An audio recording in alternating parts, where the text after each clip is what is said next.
Hey there, greetings. Today I want to take a little bit of a deeper dive, a bigger view, a bigger perspective looking at the outer planet Saturn. Because later this week, actually coming up on Saturday, May 24th, Saturn goes into Aries. And we've been talking a lot about Aries, right? Aries is the beginning of the zodiac in many ways. If there is a beginning, Aries has that energy of springtime, of new beginnings, of initiating and taking action to move things in a new direction. I'm Marina Orms here with your Astro perspective for Sunday, May 18th. And before we jump in and talk about Saturn in Aries and Neptune in Aries and Saturn and Neptune almost coming conjunct later in July this summer, which has a lot of interesting things to think about related to that conjunction and how those planets are going to influence each other, what that might look like in the energies that we get to partake of in our lives. But before we jump in with that, I wanted to just mention that today the moon is in Aquarius, and we talk about the moon every day. The moon is the mood of the day. So we have that moon mood in Aquarius, bigger picture of thinking. So, getting outside the box in terms of expanding our thinking, our consciousness, opening to new ideas, opening to new perspectives, new solutions, and things we haven't thought of before, right? The future. Aquarius is inviting us to step into the future and, in many ways, leave behind what we already know and step into the unknown, because in that realm of the unknown, it can be a little bit intimidating sometimes to step into that place of the unknown because we don't feel comfortable there. It's not something we know how to navigate necessarily.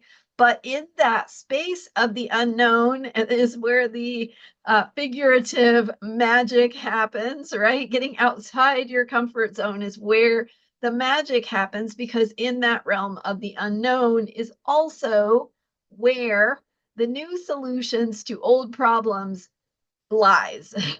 So, in other words, getting outside of the thinking of the past, stepping into the thinking of the future is going to help us move forward and open to the new ideas and the new perspectives, new possibilities, new ways of seeing things that can help us move in new directions, exciting directions, into that space of greater innovation and problem solving and new possibilities. So, on any healing path, on any healing journey or self care journey, having those new possibilities is highly beneficial to us because it helps us have new experiences. And so, when you're on a healing journey or a self care journey, what you are doing is you are recognizing those places that are not working for you. And the idea is to step into something that works even better, right? So if you're on a healing journey, you want to get rid of the thing that's dragging you down. You want to stop being in pain or stop having the problem that you have and move into not having that problem or having something even better. And that is that place of the unknown in the future that Aquarius can help us step into. Today's Aquarius moon is so important because we have Pluto at 3 degrees Aquarius. I believe it's 3 degrees. And so with that joining of the moon to Pluto, we have this deepening into the deeper truth of what Aquarius really is about, because Pluto is about truth. And being really honest with ourselves helps us access our power. And on a healing journey, that is our power to heal, our power to have a different experience, a power to experience the freedom of not being dragged down by the thing that is bothering us. So stepping into that lightness, that freedom, that feeling of flight that we can have with air signs and Aquarius really being in that realm of the higher thinking and new possibilities and really opening us to that realm of the unknown. So thank you for that opportunity to digress and talk about the moon in Aquarius today. And it's joining up with Pluto as it moves through early Aquarius. So really kind of bringing in that potency, although that is not the bigger picture view. That's more of the daily view. So keeping that in mind as we now shift gears and think about Saturn going into Aries. What does it mean for Saturn to change signs? Saturn is a planet that has about a 29-year cycle. So it spends about 2.5 years in a sign on average. This time, once it goes into Aries, it will retrograde back, but eventually it will be in there until April of 2028, I think. So, so that, yes, just under 3 years from now, but we do have more time where Saturn retrogrades back into Pisces. So on average. Okay, anyway, Saturn going into Aries. You may recall from just under 2 months ago, Neptune went into Aries. Neptune has a much longer term cycle than Saturn. So Neptune going into Aries happens less frequently. Neptune has a 146, 45, something like that year cycle, where it will go all the way through the zodiac. So it spends 10 to 15 years in a sign. It will be in Aries. It's going to go retrograde later this year, but then it will stay in Aries until 2038, I believe. Don't quote me on that, but that's what my memory. I can't always keep all the details straight because I'm trying to convey the bigger picture of the energies of what it means and what the significance of it is.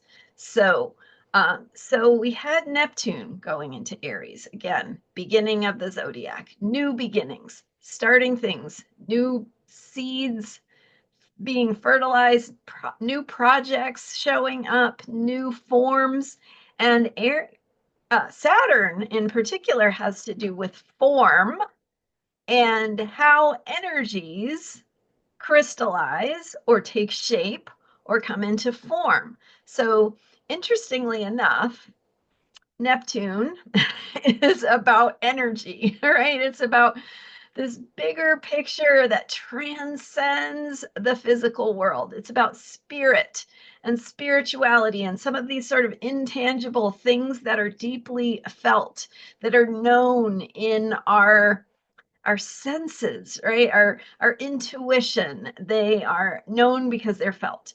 So Saturn is very much known because you can touch it. Saturn is about form, it's about structure, it's about how things take shape. So for us human beings or any animal or I guess beings on the planet that have a body, it is how we incarnate. Right? So Saturn is the shape of who you are throughout your life. And it is how you move and change and evolve and grow within that shape, within this lifetime. So Saturn speaks to our mortality. It reminds us that we are not infinite beings. We are limited to however many years or however much time we end up getting in this life. And so Saturn reminds us that we are limited by our mortality. And the gift of that is that we get this pressure to learn and grow within our lifetime. If we had just infinite time and everything was abundant and easy all the time, we might not might not feel that pressure to get it right, to learn, to grow, to get better at things, to recognize that we are limited in the resources that we have and the time that we have. And so we want to do the best we can with it. Ideally, right? That is the lesson of Saturn, is to do the best you can with what you have. And so Saturn going into Aries is going to be similar but different to Neptune going into Aries. So as I mentioned, Neptune has a much longer cycle. It's been a much longer time since it went into Aries, right? So it was the 1860s, I believe, was the last time it went into Aries. So the energy of Neptune going into Aries has this really big significance, right? It's over many generations of experience here on Earth. So so it is starting something new that is big picture. It is starting something new, the beginning of something that is really helping us to change who we are, change our experience based on a much bigger picture of how we understand ourselves and our reality and our lives. And so our spirituality, our philosophies, our ways of understanding things, our mythology, our connection to what gives that sense of meaning to our lives. So bigger picture principles and reset, restart, new direction in terms of that bigger picture of meaning. So with Aries, we have that fire, that spark, and it's putting a spark into something that feels meaningful, that we want to activate by moving it in a forward moving direction, by taking action, by propelling something forward with that Aries fiery energy.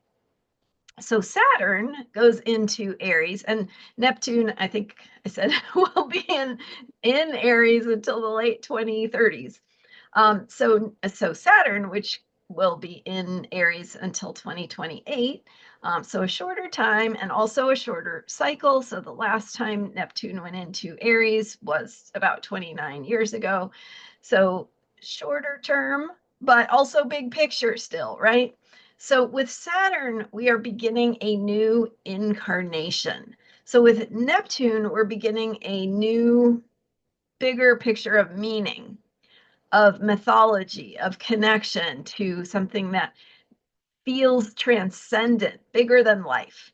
Saturn, on the other hand, going into Aries means we are beginning a new form, a new structure, a new something taking shape, having an incarnation of sorts. So something in our lives is also being born in that very physical sense, where it becomes tangible, where we begin to create something that has a shape, a form that we can perceive with our senses, describe and feel physically or experience physically. So Saturn going into Aries is a new beginning, but it is a different kind of new beginning. Now, what you may have noticed is that both Saturn and Neptune are now in Aries. So right, so Neptune March 30th went into Aries, Saturn now on May 24th. If you're watching this before May 24th, then it hasn't gone into Aries yet, but it will on May 24th, 2025. And so then we have both Saturn and Neptune in Aries.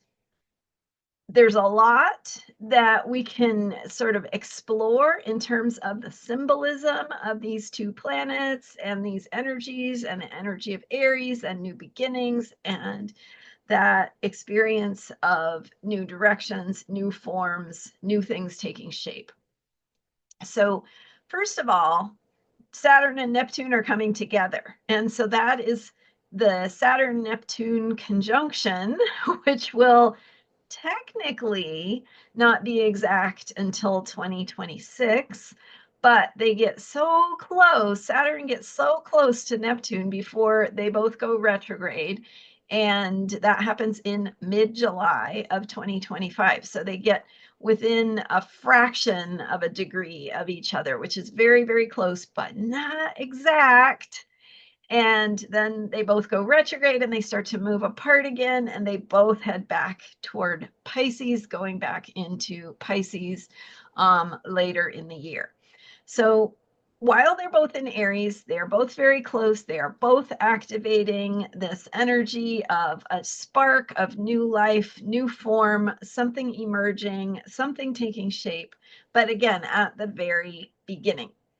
So Saturn and Neptune coming together, right? So Saturn is structure, it's form, it is our limitations where we can't go beyond whatever it is that is creating a boundary or a limit in our lives, because it's physical. It's like that tangible experience of something is stopping me, or something has a shape that I can understand and touch and describe to someone and have it make sense, all of those things.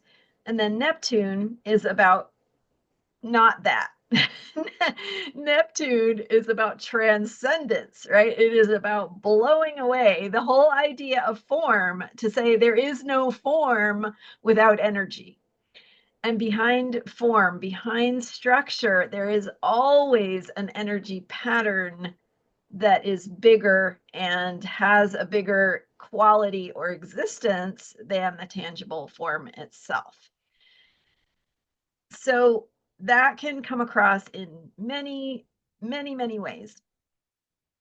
But as we think about this combination, there are some ways to think about it. One is that Saturn is the structure or the container that the Neptune energy can come through. So just like how you need a glass to hold your water, without a glass, you put your water in your hand, and what happens? It's a big mess. So Saturn gives you that structure. It gives you the container. Saturn is also the structure that allows the bigger picture of the qualities of Neptune to come through. So if Saturn is an instrument, a musical instrument, it is the vehicle, it is the container that allows that bigger picture of the beauty and the divine qualities and the transcendent experience of the music to come through. So it gives a container, it gives a vehicle, it gives a way of holding something. Saturn can also represent our disciplines, our practice. So if we do a practice of meditation daily, for example, we can open ourselves to the qualities of connection with the universe, with the divine, with a bigger picture of something that we may not be able to really fully describe. But it's through that practice that creates a container. So Saturn is a container, and it can create shapes and forms that the divine can come through. So we are planting seeds of something that can hold new structures, that can hold a bigger picture of meaning. We also can have the watery energy of Neptune dissolve the structures of Saturn. So, like the way that salt dissolves in water and it loses its shape, it loses its form. The way that if you are driving along a country road in some thick, thick fog, and all of a sudden you can't see the stripes on the road, you can't see the signs on the side, you can't see where the guardrail is. So it takes away that sense of ability to orient yourself. What is the structure that helps you navigate? Neptune can bring in that fog that takes away all of your normal ways that you orient yourself. So it can be disorienting. It can dissolve the structure. It can take it away from your ability to sort of lean on or rely on things you're used to or attached to working with or holding on to. So Neptune can do both. And in that process where it dissolves or obscures or brings in a fog that makes it hard for us to see our way or find our ways of orienting ourselves.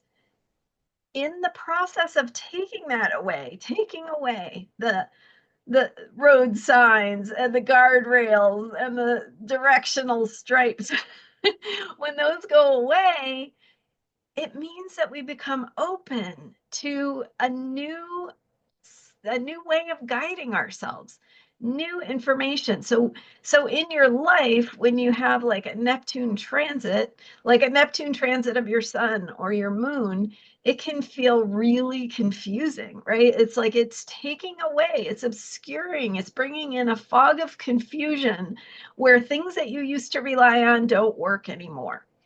But at the same time, once you let go of your need to have those things to orient yourself, you will find, and the lesson of Neptune is that there is something bigger guiding you, and it helps you to connect with that bigger picture of wisdom sometimes if your ordinary ways of orienting yourself are taken away or obscured.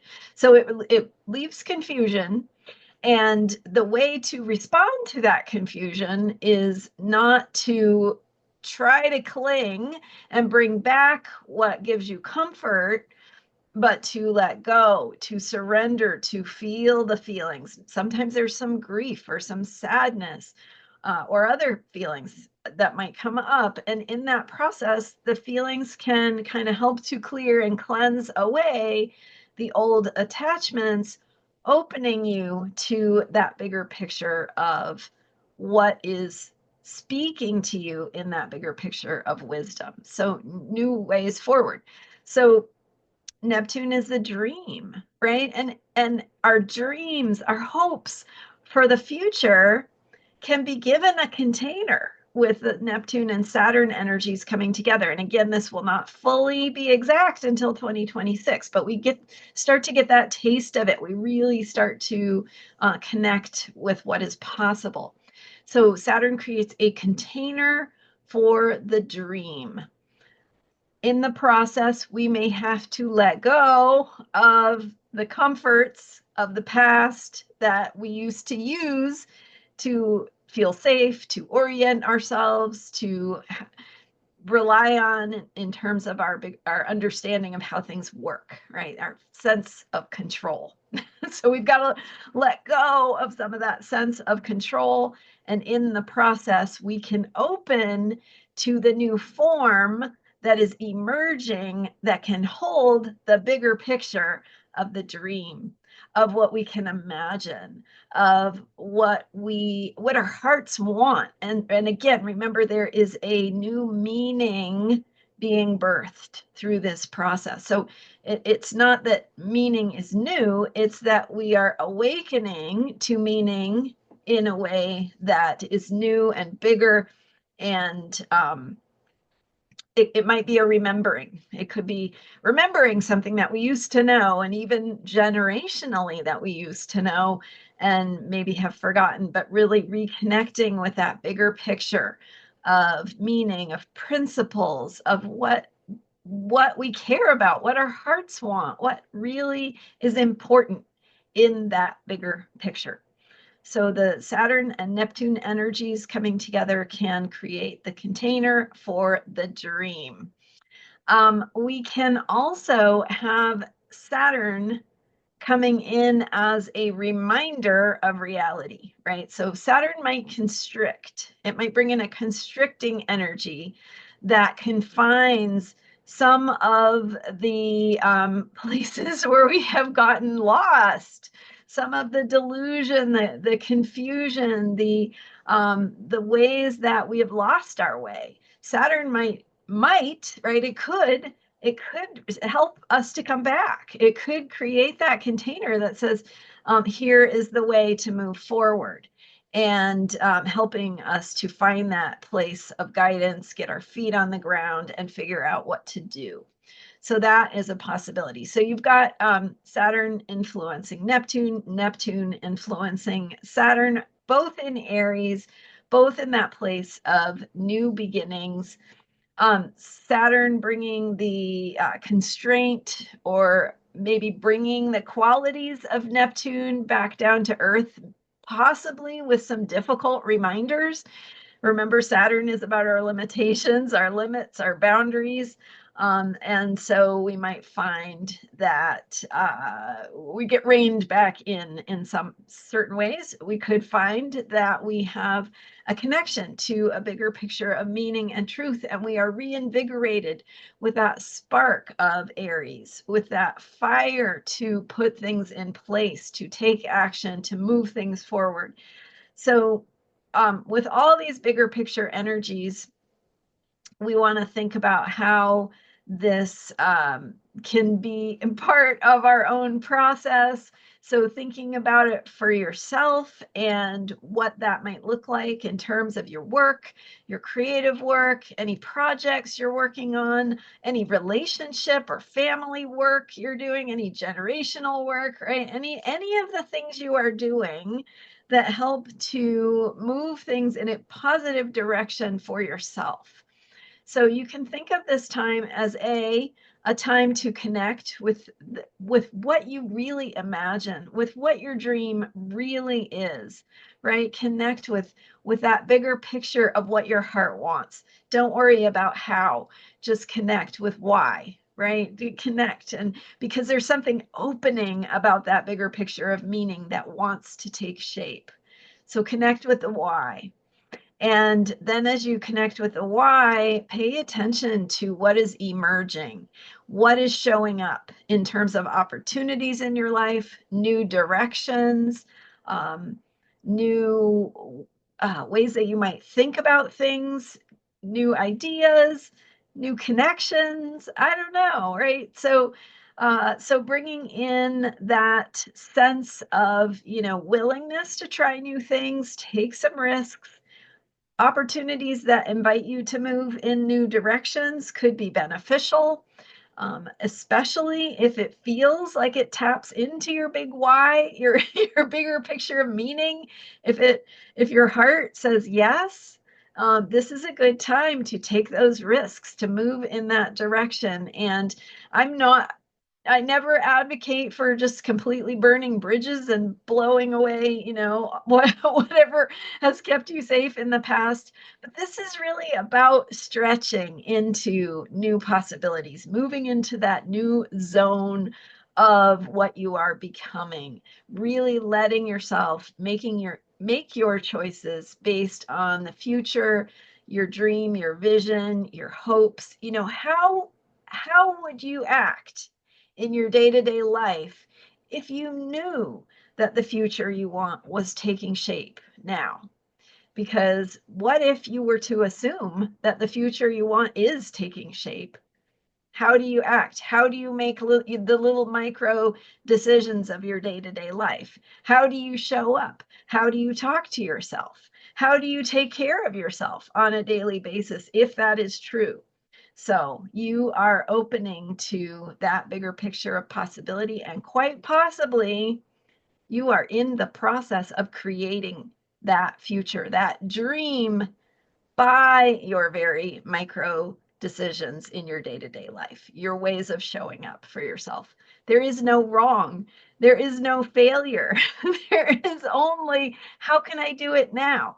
How can I do it next? Loving yourself for the mistakes of the past, loving yourself for the mistakes you might be making right now, but you're trying, right? You're stepping into that possibility. You have that sense of open-heartedness that is really appropriate right now, to trust your heart and what your heart wants, and to let that guide you, but with your feet on the ground, right? Be real, be honest with yourself, because that will help you to contain that bigger picture and work on creating the container that helps it have its cup, right? The cup for the bigger picture of the dream needs a cup to hold it. So you're in the process of creating that cup. All right. Thank you so much for being here and for sharing, creating space for me to share with you, and for all the good work that you do to be yourself, to take care of yourself, and to continue on your own journey of healing and self-care. I'm Marina Orms. You can learn more about me and book a reading with me to understand your own chart, how this Saturn, Neptune energy is showing up in your chart, what directions might be awakening for you in particular. Because when I look at your natal chart, we can explore what that looks like for you and your life and the specifics of your own chart and how it shows up for you. So astrologyheals.com, and I'm working on my member site, which the link is in the description for this video. Check that out. Thanks so much for being here and subscribing to this YouTube channel. I am here every day with astrology for unshakable self-care. Bye for now.